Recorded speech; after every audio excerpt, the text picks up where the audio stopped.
bringing you another episode from Times Square, New York, New York. Enjoy the show.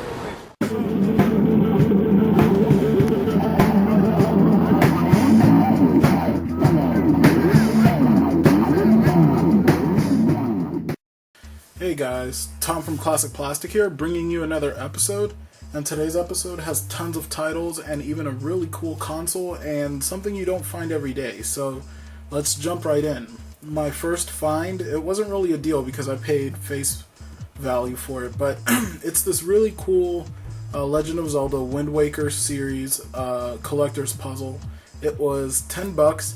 It's 550 pieces, but I bought it just because my wife and I love to do puzzles, and why not get beautiful artwork out of your puzzles? So I picked this one, and I was really happy just because the artwork is awesome. It looks like stained glass, and once we get it done, it'll it'll get framed and put up on the wall.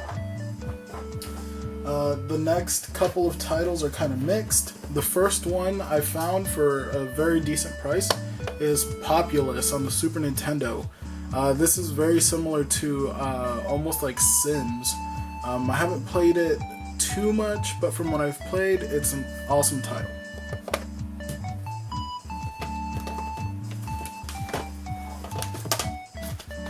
Next we have Nacho Libre on the DS. I paid $1.37 for it. I really didn't buy it because of, I was thinking, oh, it's an awesome title or what have you, but Nacho Libre happens to be one of my favorite movies, and I just think it's one of those quirky movies that Jack Black did that just didn't get the attention it should have, and it is just comedy at its best, and I love it. As far as this game goes, actually it still has the tape on it, but it's complete in box, and it has tons of little mini games, which I think is what comprises the game.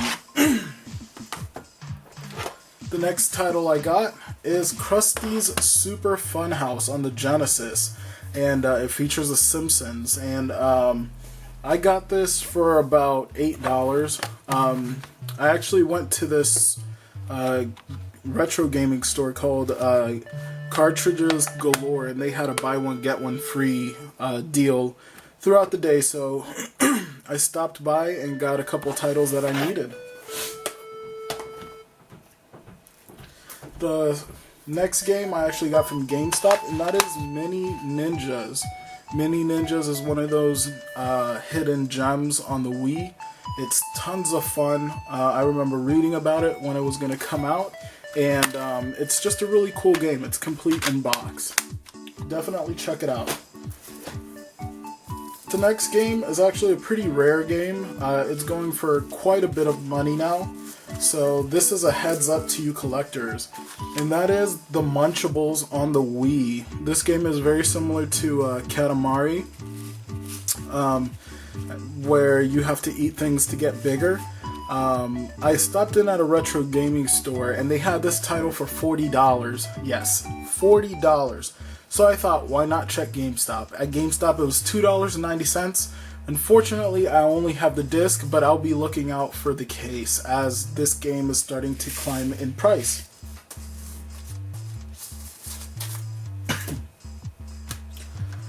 These next couple of games my wife got at a yard sale. Well, this one I paid $5 for, and that was at a retro gaming store, and that is Earthworm Jim, and it's basically just the porting from the Super Nintendo version of Earthworm Jim onto the Game Boy Advanced. And then the next one, these we got for 50 cents a piece. I didn't need this one, but just, because it was there, I thought I'd give it a good home, and that's Olympic Summer Games. I played it, and it's not that bad, so if you like sports games, I highly recommend that one. We also got this one for 50 cents, and that is Kirby's Pinball Land. And I love pinball games, especially when they have to do with, flagship characters. Another favorite of mine is Sonic Spinball. So if you like pinball, this is really cool. It has a scrolling, basically it has a scrolling field. So you play on 3 different fields, and if you drop from one to the other or go up from one to the other, it scrolls. So it's pretty cool and tons of fun. And then this next game we actually got for free when we bought a case for I think 50 cents. And that is The Legend of Zelda 8 Oracles of Seasons. And we have the Oracle of Ages, so this was the one I needed. Now this is a sought after title. It's this is a title that everyone is looking for and doesn't really find that often. And even when you do find them, they go for a good amount of money. I think online they're going somewhere around from $20 to $30. So it's quite a bit of money to spend on one cartridge. So finding it for free was definitely a nice treat. And then, of course, as you guys know, I am a rabid fan of the PSP. So with that said, let's jump into the PSP section. And excuse me if I'm coughing. It's these allergies that just won't go away. So we'll start with the movies, and the first one I got is RoboCop, and that is the original RoboCop. And just having it on the PSP is tons of fun, just because it's an awesome movie, and the PSP is awesome, so it just doubles up on the greatness. The next one I got is Dave Chappelle's Season 1, Volume 1 UMD collection. For those of you that have watched Dave Chappelle, you guys know the guy is extremely funny. You know, my favorite comedians are Richard Pryor, Paul Mooney, Eddie Murphy, Charlie Murphy, and Dave Chappelle. Personally, I think Dave Chappelle is 10 times funnier than Cat Williams or even Kevin Hart, but, you know, that's just my opinion, and this has all his skits. I think it has the first 5 episodes. Yes, it does. It has the first 5 episodes, and it's complete in box. And I got it for $2.37, so not a bad deal. And half of the stuff I got for free through the buy one get one. Moving along, these two titles are actually sought after titles in the PSP community, and that is Ren and Stimpy's Volume 1. And this has the first 10 episodes of Ren and Stimpy. And for you guys that have never watched Ren and Stimpy, it's a quirky, sometimes suggestive cartoon show that was back in the 90s, and it was just outrageously funny. It's not rated, and this one was actually published through MTV Network, so not Nickelodeon, but just an awesome piece to have in your collection, and it's complete in box. The next title is an even more sought after one. These are going for about $20 online. And that is Tim Burton's The Nightmare Before Christmas. Now, this movie is a cult classic just on its own, and on the PSP, where you have rabid collectors, this movie is a must-have, and it's actually extremely expensive. For a movie, I normally pay about $1 to $3, depending on the title. For this one, I paid a little more. I paid about $8 for it. But just knowing that, you know, this is one of the more sought-after films, I knew I had to have it, and it is also complete in box, good condition.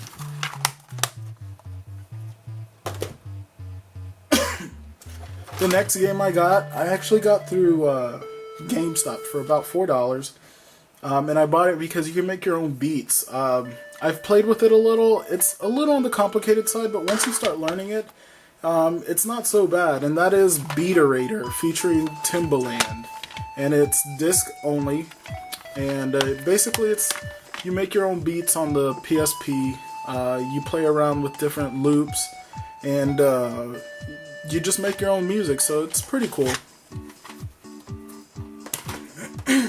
the next two games are actually going up in price, and they're getting harder to find. The first one is God of War Ghost of Sparta.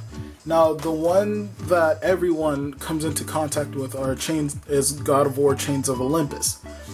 Ghost of Sparta is one that came out much later in the PSP's life cycle, and it's just awesome. I know this got a compilation on the PS3, so I mean, these games are awesome. If you can find them, I highly recommend you get them.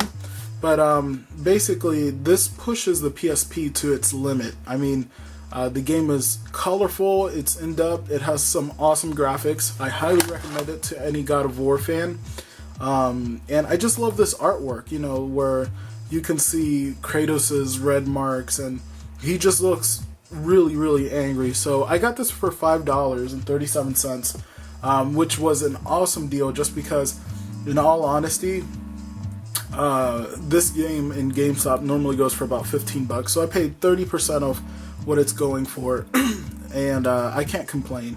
And it says it includes the demon skin for God of War 3, so I'll be definitely playing this on the PSP.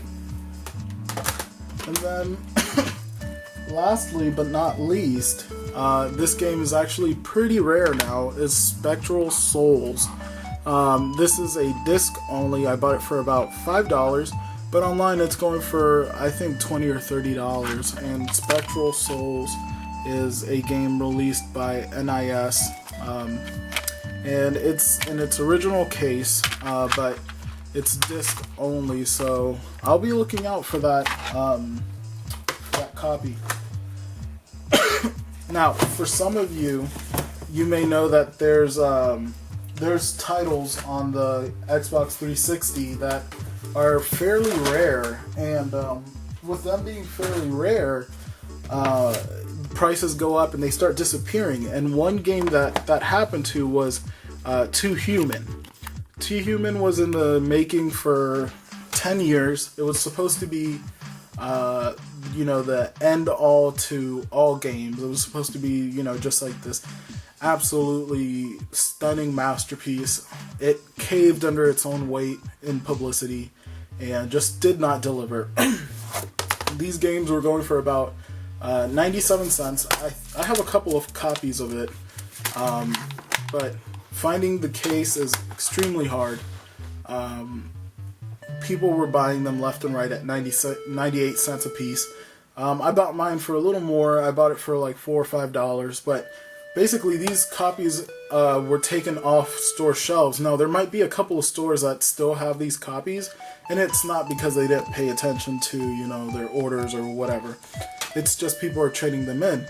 If you can find this, I highly recommend you get it. The game is good at times, confusing during others, but I highly recommend it. Now, the reason I'm bringing this up, I didn't find this, but I did find something even cooler. When I went to that record exchange store, I actually found the official game walkthrough, which is extremely hard to find just because this is a failed game. So once you get failed games, it's kind of like nobody pays attention to them. Any and all official strategy guides get taken out just because this game was in court. Microsoft took Silicon Knights to court. And if you guys know Silicon Knights, it's a very talented company. They made Eternal Darkness. So, it's just unfortunate to see, a game kind of tarnish their reputation. But nonetheless, this is the official strategy guide, and it kind of takes you through the game. And even with the strategy guide, which looks extremely complicated, but even with the strategy guide, the game still offers difficulties in terms of controlling and just doing normal maneuvers. So finding this official guide is awesome just because the game is becoming rare, and the guide is just going to become even more rare. So super happy to have found that.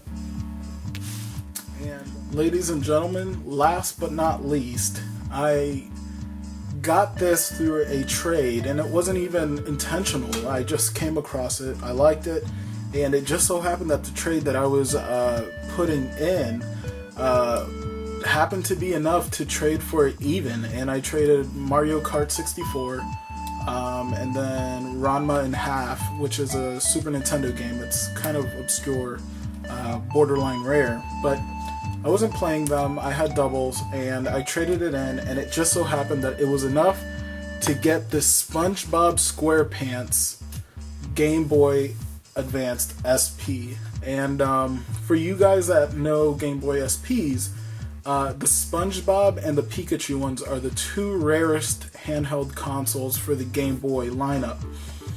They came out in extremely limited quantities, and even with, normally most of the people that got these consoles were little kids, so they would beat them up, and you know, when you actually do see them, the faces are scratched off, or you know, it's just obliterated, like hinges broken, screens washed, you know, everything looking terrible. But this console is not in bad condition. It does have a couple of blemishes, but you have to realize this went through some kid's hands, so you know it is going to get wear, but it's nowhere near as bad as I've seen others.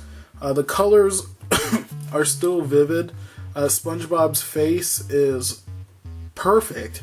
There are a couple of scratches here and there, wear marks on the corners from where it went into pockets, but the hinges are perfect. The shoulder buttons work perfectly. There's just minor scratches here and there, but nothing that would basically dissuade me from buying it. And if you're wondering if it works, it does work.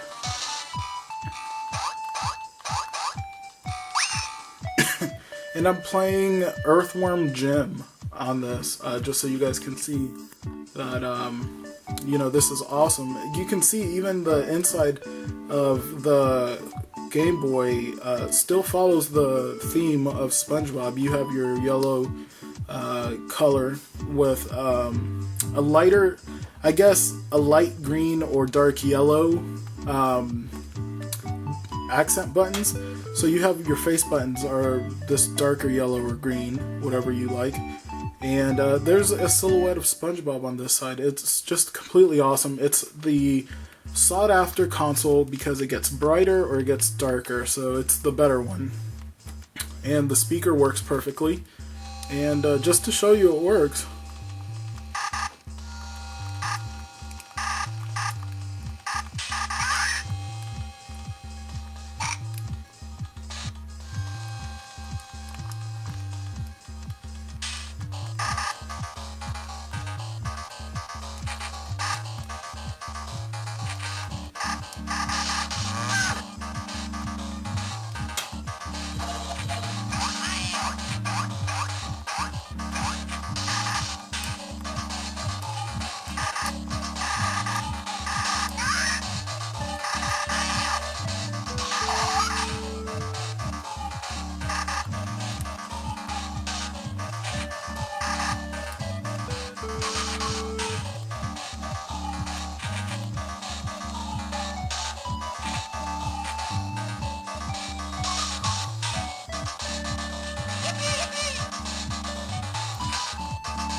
so that's the find of the week, or find of the month. I got it for free with the trade I was doing, and you know, it's just an awesome condition. I love SpongeBob. He was a big part of my childhood, and you know, just to have his console is awesome. So you know, there you go. Keep an eye out for these consoles. In terms of rarity, the Pikachu one is a little more rare than the SpongeBob one. So the Pikachu one, it will probably run you up a little more. The SpongeBob console normally goes for around $60 to $100. It fluctuates, so it all depends. But basically, that's our haul for Klassic Plastik. I hope you enjoyed it. Subscribe, like, and as always, game on.